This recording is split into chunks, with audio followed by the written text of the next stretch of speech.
Bienvenido, bienvenida a este consultorio número 16 de hoy viernes 24 de enero. Ya sabes que los viernes me dedico a contestar esas consultas, todas esas cuestiones, inquietudes, curiosidades de la audiencia. Posiblemente seas tú uno de ellos, de los que me habéis enviado este tipo de consultas. Ya sabes, si me sigues desde hace tiempo, que los viernes tengo este consultorio, los martes el programa radiofónico y entre semana, cuando tengo algo que explicar, las cápsulas Drop y en las que comento noticias, curiosidades, novedades, reflexiones y en definitiva cualquier cosa que yo crea que puede ser de tu interés. Así que dicho esto, vamos a entrar ya en materia en ese consultorio con las consultas de hoy. La primera que me hace llegar Aitor Zunzunegi a través de Instagram y dice así: busco una zapatilla para meterle entreno y horas a ritmos normalitos en Guipúzcoa, zona C-Gama. Estoy entre las Homa TR7 y las Tomir 1 en oferta por 99 euros. ¿Qué me recomiendas? Peso 72 kilos, me gustan las zonas técnicas y prefiero estabilidad o acolchado, pero quiero una zapatilla trotona que dure kilómetros y comodidad. Muy bien, Aitor, vamos a ver, entre las Homa TR7 y las Tomir 1 en oferta en 99 euros, efectivamente.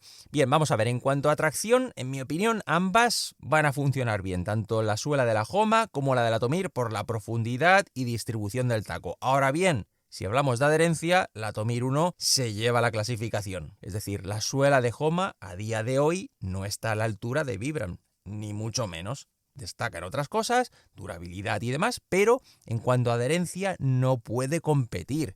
En tracción, insisto en que sí.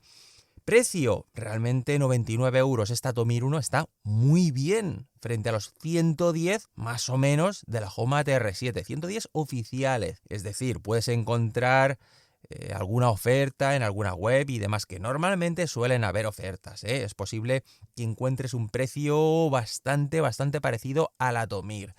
En cuanto al tacto, a mí la Homa me gusta mucho. Para mí se muestra un puntito más suave que la Tomir, que hay gente que la encontraba dura, la versión 1, ojo, estamos hablando de la versión 1.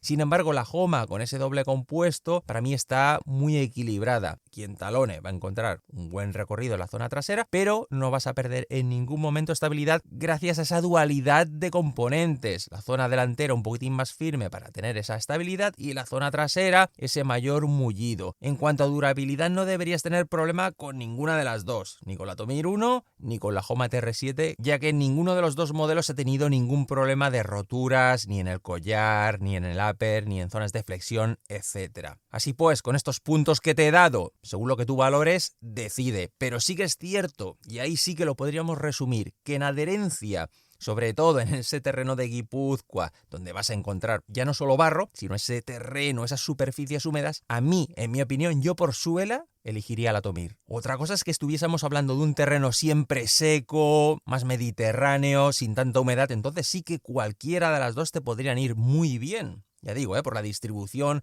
estructura del taco, altura y demás, a mí la suela de la Homa en terreno seco a mí me gusta. Tiene una capacidad tractora muy elevada, tiene un taco muy ancho, una superficie, digamos, perpendicular al terreno que te da muchísima retención y muchísima tracción, pero claro, en tu caso que estamos hablando de terreno húmedo, las tornas cambian radicalmente. Por eso a veces digo que hay que entender la zapatilla cada una en su zona, cada una donde la tengamos que utilizar. Una misma zapatilla, si hablamos en la geografía española, a un usuario, en tu caso, por ejemplo, de Guipúzcoa, a un usuario de Almería, las necesidades son totalmente diferentes. Por tanto, hay que saber entender muy bien este punto. Pasamos a la segunda consulta que me hace llegar Robert a través del mail y dice así: buenas tardes, me gustan tus programas de los consultorios y aprendo mucho de tu bagaje y experiencia. Te quería preguntar qué chaqueta de fibra me recomiendas para correr ultras XL en invierno o en días fríos.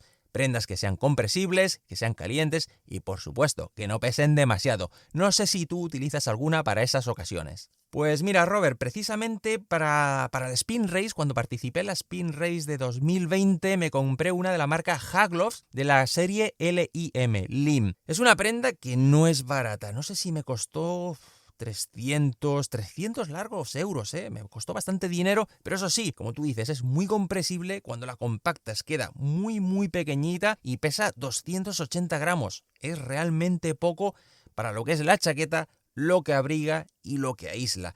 Ya sabemos, evidentemente, la calidad de Hagloss creo que queda fuera de toda duda, pero eso sí, es una chaqueta que de alguna manera es delicada, ojo con según qué enganchones con las ramas, porque claro, si es una ultra o una carrera que está muy metida en el bosque y demás, y tienes que ir así abrigado con este tipo de prendas, con este que es un plumón, en definitiva es un plumón, pero es muy ligerito, muy compactable, pues claro, le haces un 7 a una chaqueta de 300, casi 400 euros y como que te da algo, ¿no? Yo fíjate, otra opción, y la llevé también a la Spin Race, fue una prenda, digamos, a modo de forro polar, vamos a decir así, encima de una camiseta térmica, ya sea de merino, ya sea más sintética, tipo, por ejemplo, Hoco, de la marca Hoco, y llevaba encima una chaqueta Hoco también, ¿de acuerdo? Estas chaquetas que tienen Hoco así, con estas celdas. Recuerdo que el nombre era la Isan. No sé si luego le cambiaron el nombre, pero en su momento era la Isan. Manga larga con capucha, ¿de acuerdo? Y encima llevaba una membrana de Raylight de 15.000 triple capa, vamos a decir, ¿vale? 3 layer. Con esto yo tuve suficiente y al final este tipo de membranas son más resistentes, también evidentemente aíslan mucho, pero claro, lógicamente no da esa sensación de calor, de calidez que un plumón. Pero siempre digo, cuando es una carrera, si es por ejemplo una carrera hibernal, con mucho páramo, la Spin Race es el claro ejemplo, ¿no? No pasas por en medio de bosques, es todo una estepa, son llanuras. Ahí, pues, bueno, una chaqueta, un plumón de este tipo, pues bien, porque es prácticamente, a no ser que te caigas, no lo vas a romper. Pero claro, son prendas súper, súper caras, como para llevarlas a una ultra muy cerrada, con mucho bosque, y que te la enganches y tienes alto riesgo de romperla y te vas a llevar un disgusto. Pero bueno, contestando a tu pregunta, yo si he utilizado alguna es una Haglos de la gama o la serie LIM. Y esto compactado y metida en la bolsita que te viene, en una bolsa tipo saco de dormir, lo metes dentro de la mochila sin problema. Y vamos ya con la tercera consulta que me hace llegar Curro Garrido a través de Instagram y dice así: hola Juan, soy muy fan de tu cuenta y amante de la montaña. Llevo desde verano pasado intentando recuperarme de una fascitis plantar. He dado ya con el podólogo adecuado y me ha mandado unas plantillas. La pregunta del millón: ¿qué zapatillas de trail me recomiendas para utilizar con plantillas y drop? Muchas gracias. Vamos a ver, Curro, no me especificas el tipo de drop. Entiendo que quieres un drop lo más alto posible. Y fíjate, no te voy a complicar demasiado la vida con muchísimos datos y una infinidad enorme de modelos. Voy a ir a 3 modelos. Por ejemplo, para larga distancia, zapatilla con una horma, con una caja de dedos anchita, que puedas incorporar tu plantilla sin problema, ya que las plantillas del podólogo normalmente suelen ser bastante aparatosas, normalmente, con el tipo de corrección y demás que tenga que llevar pertinente o adecuadas a tu patología. Pero, por ejemplo, te voy a recomendar 3 modelos. Mira, por ejemplo, la Dynafit Ultra DNA. También sería la Ultra Pro 2, Ojo, y te ahorras 20 eurillos. Pero en este caso, la Ultra DNA, estamos hablando de 200 euros, 324 gramos en mi número 44, de las que te plantearé. No es... De hecho, es la más ligera de las 3 que te voy a plantear, con lo cual, si valoras el peso, ten en cuenta esta Ultra DNA. Ya sabemos que DNA en Dynafit es como SLAB en Salomon, con lo cual zapatilla de competición,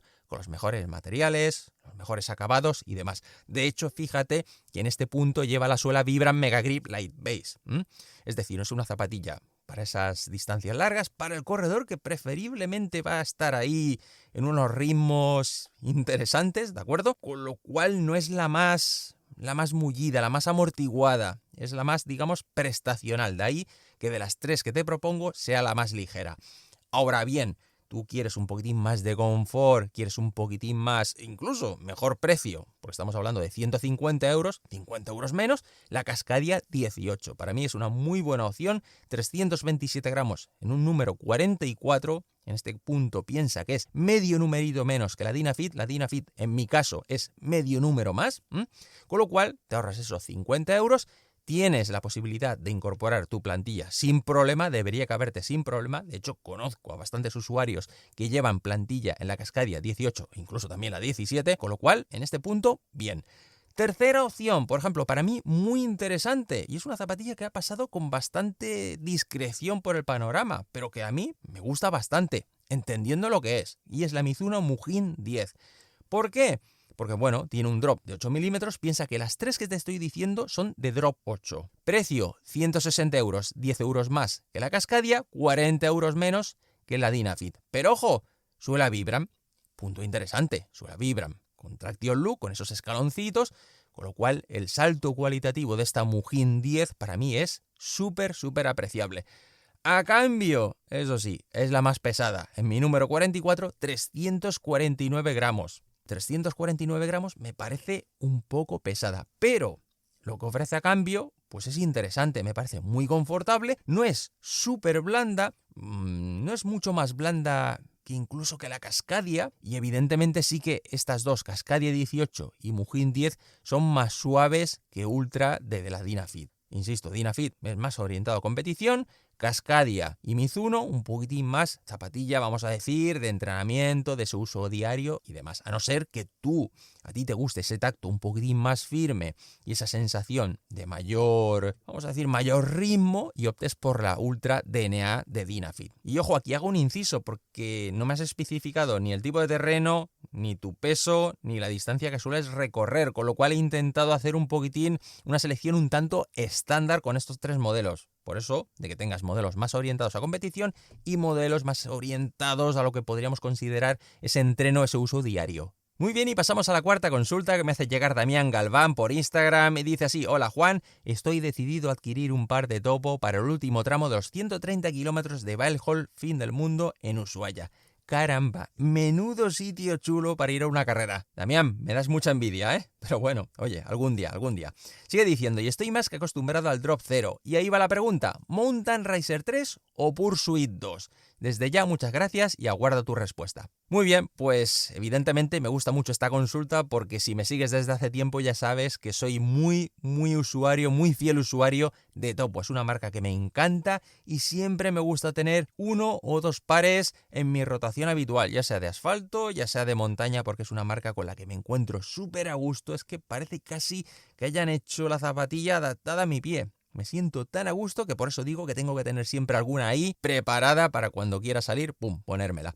Bien, vamos a ver, las dos que planteas, Mountain Racer 3 o Pursuit 2. Interesante en los dos modelos. Y ahora te voy a decir por qué. Es decir, entre una y otra las diferencias están en perfiles y drop, porque realmente la suela es la misma. La estructura del taco, distribución es idéntica. De hecho, es una suela ya clásica y que yo creo que Topo debería darle ya un giro, porque es que tiene más que amortizada. Pero bueno, aún así lo que no quita que funcione bien. Es una suela que funciona muy bien. En cuanto es Vibram Mega Grip, Topo siempre lleva suela Vibram, en este caso el Vibram Mega Grip, pero claro, por ejemplo, matices. ¿Dónde encontramos los matices? Como te digo, Mountain Racer 3 tenemos un perfil de 33 en el talón, 28 en metatarsos, es decir, Drop 5, 302 gramos en mi número 44, un precio aproximado oficial, aquí en España, hablo en España, de 175 euros.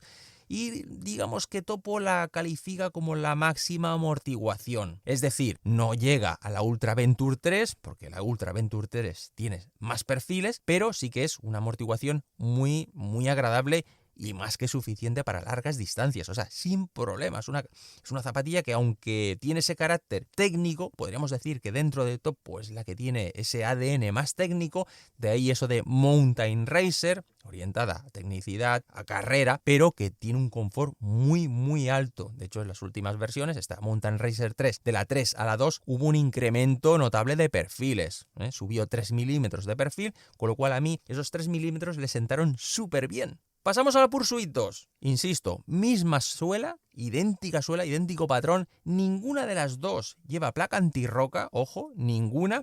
Pero en el caso de la Pursuit 2, claro, evidentemente, al ser Drop 0, bajamos a 28. Es decir, el mismo perfil que tiene Mountain Racer en metatarsos, la Pursuit 2 lo tiene en metatarsos y en talón.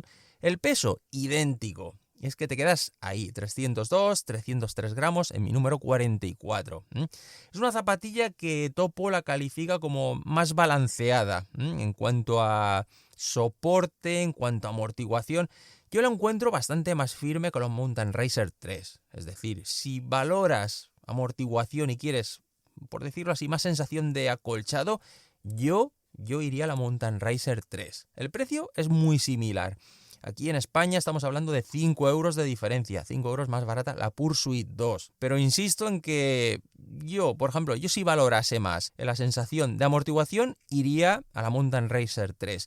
Si valorase porque el terreno es más técnico y quiero la mayor sensibilidad que puede dar esos 28 milímetros de perfil, esa sensación más de control, posiblemente fuese a la Pursuit.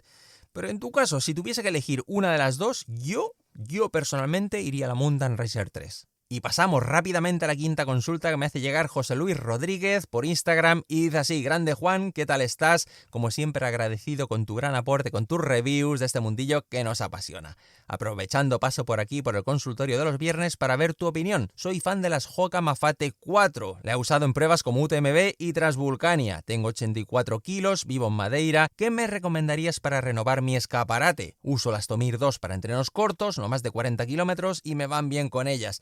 Teniendo esto en cuenta, ¿qué me dices? Gracias nuevamente, mi estimado. Muy bien, José Luis, vamos a ver. Me comentas que estás contento con la Mafate. Evidentemente es una zapatilla para estar contento, va realmente bien, pero con la Tomir no te va mal. Con la Tomir 2 para esos entrenos cortos, ojo, cortos, no más de 40 kilómetros, nada mal.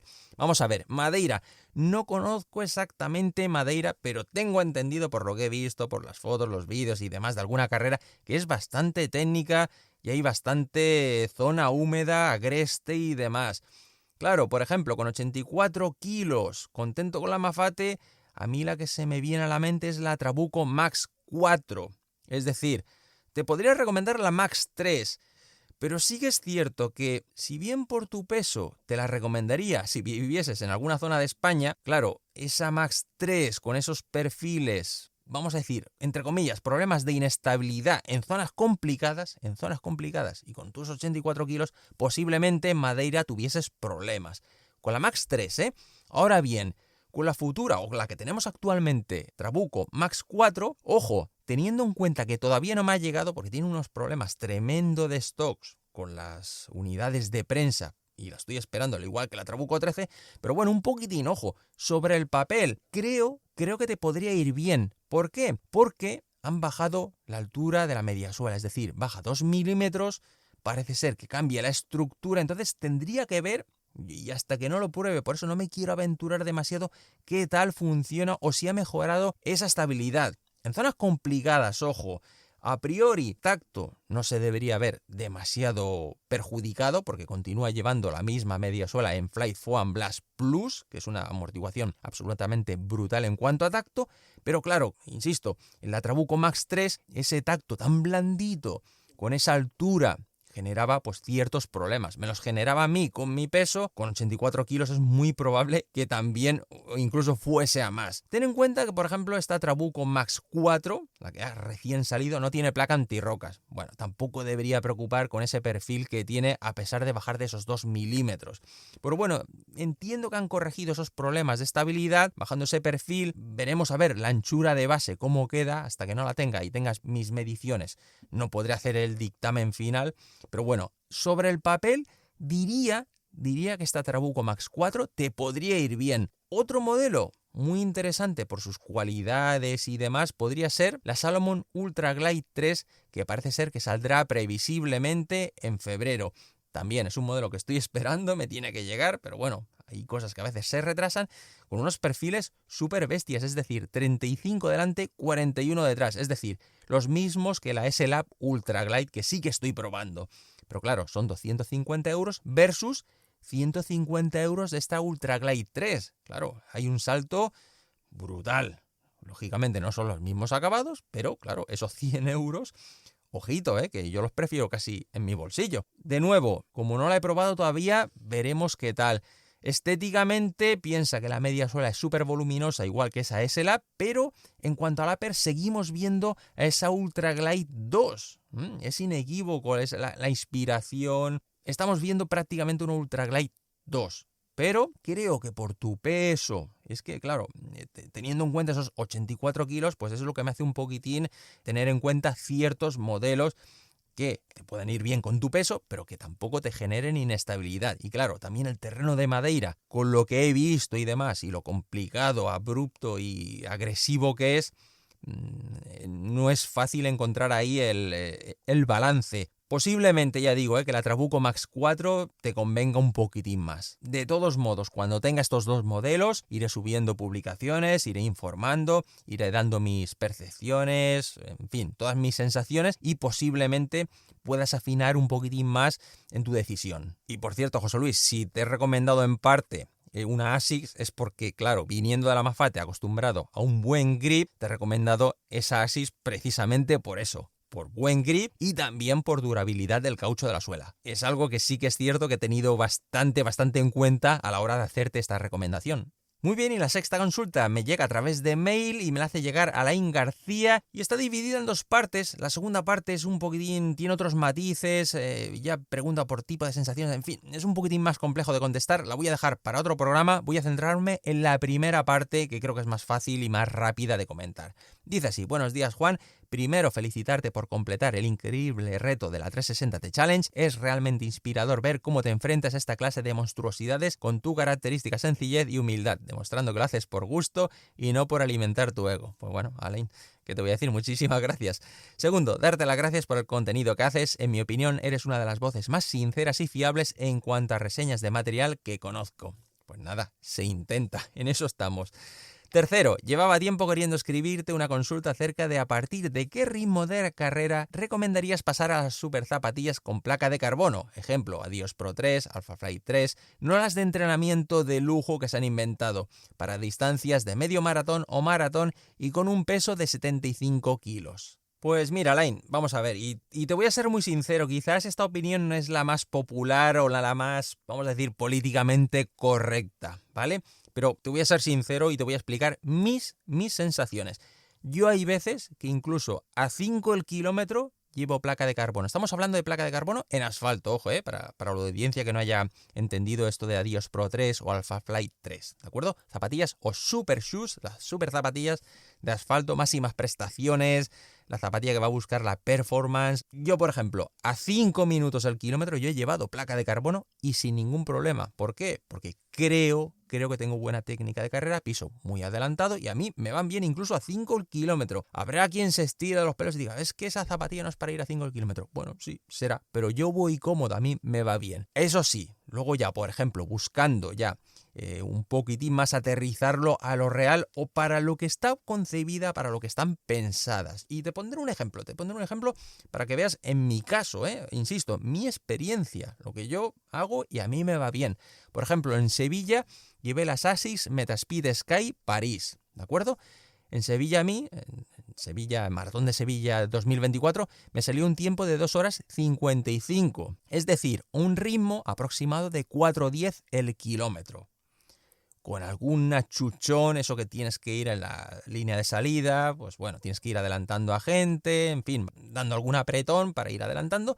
Ritmo máximo registrado en carrera 3:42 el kilómetro. Es decir, en 2:55 una zapatilla con placa de carbono a un ritmo de 4:10 a mí me fue de lujo. En todos los sentidos, a nivel de amortiguación, a nivel de eficiencia o de que tú notas la efectividad de la placa, para mí fue muy perceptible. Sí que hubo momentos, ya digo, el ritmo máximo 3:42, pero sí que hubo momentos en que iba por debajo de 4, ¿de acuerdo? Pero un poquitín para que veas el contexto o cómo me fue a mí en carrera o los tiempos reales aterrizados de un corredor del montón, que yo no soy un corredor rápido, soy un corredor más bien lentillo, pero bueno, ese día pues se alinearon los astros, sonó la flauta, no lo sé, y me salió bien y me encontré muy bien y ahí sí que noté mucho esa eficacia de la zapatilla con placa. Pero hay días que incluso salgo a rodar por salir a rodar y me apetece ponerme un modelo y voy a 5 y voy bien. Ya digo que esto no sería la respuesta políticamente correcta, que habría quien te diría, no, es que las placas son para competir y son para ir a tal ritmo. Sí, es cierto que es para buscar esa mayor performance, esas mayores prestaciones. De hecho, efectivamente, si vas a buscar ese sub 3 en maratón, sería la opción adecuada. Está claro que funciona y que da resultado. De hecho, en mi caso, yo con 30 y pico años jamás había superado o había bajado de las 3 horas y con 51 conseguí el ansiado sub 3 horas. Todo y que yo no entreno, ni hago series, ni hago nada de estas cosas que en teoría se deben hacer para conseguir las sub 3 horas. ¿Que algo tuvo que ver la zapatilla? Sin duda. No me cabe ninguna duda que algo hizo la zapatilla. Pero bueno, es que todos los que están a mi alrededor llevaban placas, ¿no? Con lo cual, al final, supongo que estábamos un poquitín en igualdad, por lo menos en igualdad tecnológica. Muy bien, pasamos a la séptima consulta que me hace llegar Iván Burguillo por Instagram y dice así: hola Juan, tengo una consulta, a ver si me puedes ayudar. Quiero hacer mi primer maratón de montaña y me he apuntado al Gran Trail del Sobrarbe, 44 kilómetros y 2200. Caramba, Iván, para ser el primer maratón de montaña has apuntado alto, ¿eh? Sigue diciendo: ¿sabes cómo es el terreno y qué zapatillas pueden ir bien? ¿Se podrían usar zapatillas con placa de carbono? Mi peso es de 68 kilos, 1,76 y el ritmo, pues no lo sé, ni lento ni muy rápido. Actualmente tengo las Hoka Cinal 2, Brooks Catamount 3 y Hoka Tecton X3. En cuanto a la mochila, ¿sería suficiente con una de 5 litros? Muchísimas gracias por todo y saludos. Muy bien, empezaré por el final. Vamos a ver, mochila. A ver, por el equipamiento que piden camiseta de manga larga, chaqueta con capucha, pantalón largo o malla, mapa que te dé la organización y 1,5 litros de agua. A ver, con todo esto, para mí una mochila de 5 litros sería un poco complicarse la vida, porque solo si te has de llevar 1,5 litros, llevarás delante 2 soft flash que son 1 litro y deberías llevar medio o en otro soft o en un camelback. Con lo cual, con la térmica, con las mallas y demás, para mí es realmente complicado una mochila de 5 litros. Yo iría a una un poquitín más grande para que no tengas que meterlo ahí todo embutido. Es decir, por poder se puede, ¿eh? Otra cosa es que vayas cómodo. Dicho esto, zapatillas, terreno. El terreno es técnico, es decir, yo no conozco exactamente por dónde discurre esta carrera. Conozco la zona, con lo cual, ahí, carbono, yo en mi opinión, no. Yo lo descartaría completamente. O sea, no sería la zona, es que ya digo, por la zona no sería la zona donde yo escogería una zapatilla con placa de carbono.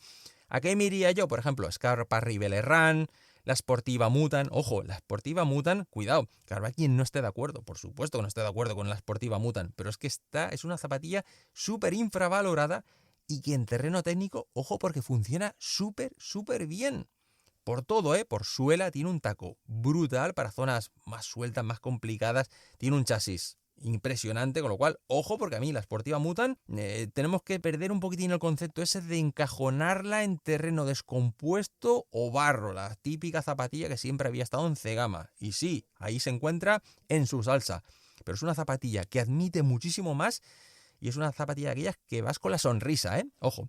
Dicho esto, por ejemplo, Salomon Thundercross también sería una zapatilla que yo llevaría en esas zonas complicadas.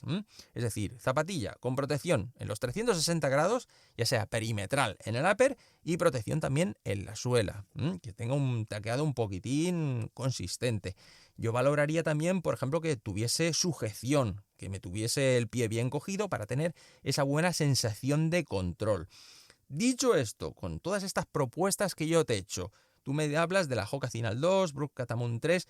Yo, si por ejemplo tienes que elegir entre tu arsenal, yo por ejemplo, si tuviese que escoger entre las 3 que tú me propones, yo iría a por la Brooks Catamount 3. Yo, sería la que escogería. Otra cosa es que, claro, 68 kilos, 44 kilómetros, pues claro, ahí puedes estar 7 orillas, y más si es tu primera, 7, 8 horas puedes estar. No sé si igual se te quedaría un tanto justilla, según lo que la hayas rodado. Pero, por ejemplo, sí que otras opciones un poquitín más acolchaditas, sin que pierdas el control, te iría bien. Y pasamos a la octava consulta que me hace llegar Marcos por Instagram y dices: y es cortita, muy buenas. Una pregunta para el podcast. ¿Qué pantalones largos waterproof me recomendarías para esos ultras en los que es material obligatorio? Es decir, el típico pantalón de agua que te piden en muchísimas carreras. Pues fíjate, Marcos, rápidamente, 2 modelos para elegir. El Rhyolite Ultralight 20.000 es prácticamente el que llevo yo en el 90% de las carreras, o también el Salomon Bonatti 10.000. Estos 2 pantalones son los que combino en carreras largas. Llevo uno en la mochila y otro lo dejo en la base de vida por si llueve y tengo que ir cambiándolo por si uno está mojado. Evidentemente el Rhyolite tiene más capacidad, tiene más resistencia, dobla el de Salomon, son 20.000 frente a 10.000 del Salomon.